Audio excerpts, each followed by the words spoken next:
Bill O'Reilly here, Friday, October 11th, 2019. You are listening to the O'Reilly Update. Here's what's happening today in America. More than 225 Democratic members of the House of Representatives now say they'll support impeachment proceedings against President Trump. The uptick largely a reaction to Mr. Trump's July phone conversation with the leader of Ukraine. Despite the White House's release of the transcripts of that call, Speaker Pelosi, Congressmen Jerry Nadler, and Adam Schiff are moving forward on the impeachment inquiry. In response, the White House sent a letter to Ms. Pelosi vowing to block her impeachment probe, calling the move, quote, illegitimate and constitutionally invalid. The memo comes hours after Secretary of State Pompeo blocked the U.S. ambassador to the European Union from appearing before Congress. So far, President Trump has signaled he has no intention of cooperating with the impeachment inquiry in the same way that he went along with the Mueller probe. He did cooperate there. But Mr. Trump has repeatedly called his conversation with the leader of Ukraine perfect, an effort to root out corruption during the 2016 election, where Ukraine is suspected of chicanery. In a series of tweets, the president labeled Democrats, quote, con artists only looking to hurt the Republican Party and the president. The good news is that we will win, unquote. For some historical perspective, just two U.S. presidents have been impeached by the House, Andrew Johnson and Bill Clinton. Neither were convicted in the Senate. If Democrats vote to impeach Donald Trump, here's what will happen. A simple majority in the House is needed to impeach a sitting president. Then, if the articles of impeachment are passed, a trial is held in the Senate, presided over by the Chief Justice of the Supreme Court, John Roberts. A two-thirds majority of senators must vote to convict the president of his alleged crimes, which so far have not really been defined. Obstruction, abuse of power, what is it that President Trump did? Whatever happens in the House, it's highly unlikely 66 senators, of which 53 are Republicans, would vote to remove Donald Trump for his phone conversation with the leader of Ukraine. So, there's your recap. You don't have to think about it over the weekend, which is probably a good thing. Coming up, my message of the day. The radical left wants to ban prisons. Back after this. Bill O'Reilly here with an important message. If you're a listener to this program, you may know how much I love dogs. Today, let's talk about something I care about very much. There are thousands of abandoned animals in the USA, and these animals need your help. This is why I have partnered up with Delta Rescue, the largest no-kill, care-for-life animal sanctuary in the world. Delta Animal Sanctuary is a one-of-a-kind rescue operation because they care for the animals for life. They're staffed by specially trained attendants who look after the animals, providing them with water, treats, toys, and affection. For more information on Delta's tax-saving estate planning vehicles, please go to the website deltarescue.org/bill. It lays out all you need to know about growing your estate through tax savings, which can help you build the size of your estate while letting your compassion for animals live well on into the future. Donate online today at deltarescue.org/bill. That's deltarescue.org/bill. Time now for the O'Reilly Update message of the day. Congresswoman Alexandria Ocasio-Cortez strikes again. Now she wants to do away with prisons. She tweets, quote, mass incarceration is our American reality. It is a system whose logic evolved from the same lineage as Jim Crow, American apartheid, and slavery. To end it, we have to change. That means we need to have a real conversation about decarceration and prison abolition in this country, unquote. The Congresswoman continues, I know the term prison abolition is breaking some people's brains. The right is already freaking out. Yet the U.S. incarcerates more than anywhere in the world. We have more than enough room to close many of our prisons and explore just alternatives to incarceration. People tend to say, what do you do with all the violent people as a defense for incarcerating millions? Well, our lawmaking process means we come to solutions together. Well, that's not going to happen, Congresswoman, but let's look at the facts.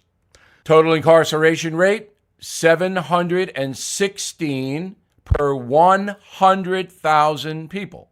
That means there are 2.3 million in local, state, and federal prisons. Federal prisons hold the least amount, 221,000. Local jails, 600,000. Most inmates in local situations are not convicted, meaning they're incarcerated for a short period of time awaiting trial, overnight intoxication, like that. In the state-run prisons, there are 1.3 million people, and here's a breakdown. 700,000 of the 1.3 in state prisons have been convicted of murder, rape, robbery, assault, and manslaughter. These are dangerous people. Number 2 is property crime. Theft, burglary, fraud, 235,000 inmates. Drug crimes, 200,000 on drug distribution mainly. Those are pushers selling heroin, fentanyl, crack, methamphetamine, dangerous drugs. Public order crimes like weapons charges, DUI, that kind of thing, 100,000. Now, the Congresswoman's logic is loopy, to say the least. We can't have hundreds of thousands of violent people engaging in conversations about their horrible crimes. If you kill or rape or maim, you need to spend time behind bars, out of society, in order to protect Congresswoman Ocasio-Cortez. Look at the city of San Francisco. The government there has stopped enforcing the law on what they call minor crimes, breaking into a car with a brick, stealing stuff, selling narcotics on the streets, using narcotics in front of children. And what does San Francisco have? Total anarchy. So, Congresswoman, this is insane, period. And that's a message. Please check out my latest book, The United States of Trump. We posted an excerpt on BillO'Reilly.com. I think you'll like it. Up next, something you might not know.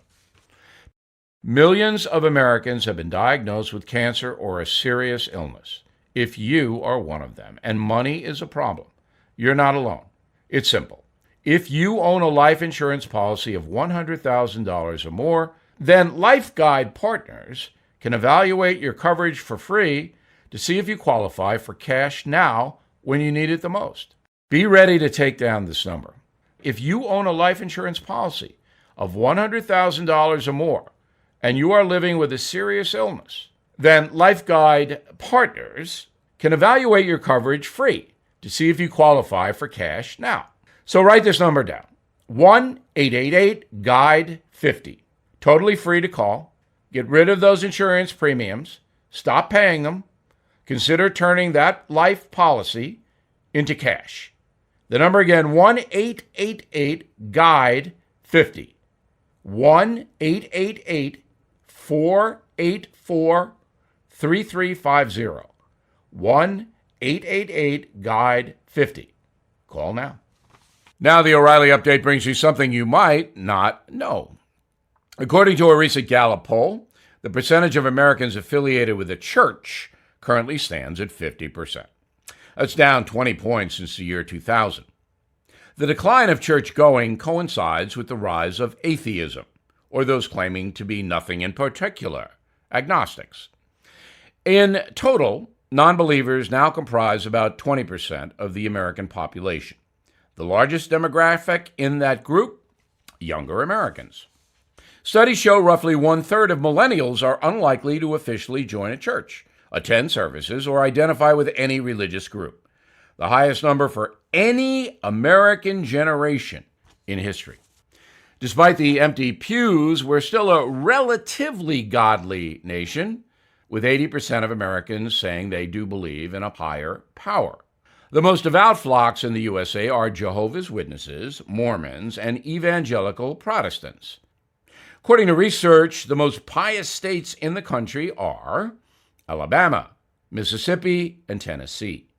More than three-quarters of those populations identify as highly religious. The least religious, Vermont and Massachusetts. So why the exodus from our churches? The simple answer, scandals. Gallup reports Americans' confidence in organized religion plummeted after the Catholic Church scandal that has permeated our country since 2002. Today, only 36% of Americans believe the church is looking out for the folks. Since the scandal, those who report no religious preference has more than doubled. But here's something you might not know. Surveys show 30% of Americans have very little or no confidence in organized religion.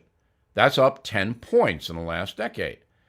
That number may be at a historical low for religious, but it's not the bottom of Gallup's list.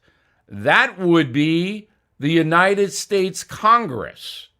Nearly 50% of us have zero faith in our federal lawmakers, a number increasing every single year or maybe every single day. Back after this. It's an uncertain world out there, you know that. Disaster can strike at any time.